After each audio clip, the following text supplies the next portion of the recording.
Hello, this is Mrs. Lew. Welcome to Miracle Learning Center. Let us look at this science question. Adam heard a loud bang half a second after he witnessed a car accident. How far was the car accident from where Adam was standing? Okay, so they give us a speed of sound in air, 330 meters per second. So we know in 1 second, sound travels 330 meters. So half a second, 0.5 seconds, that means you divide by 2. 330 divided by 2, that is 165 meters. So A is the answer. Or you can use your normal formula.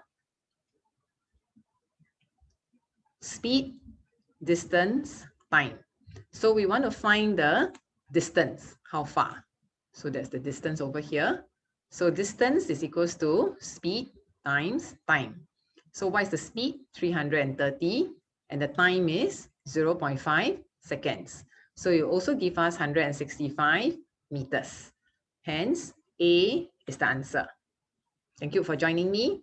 Remember, you are a miracle.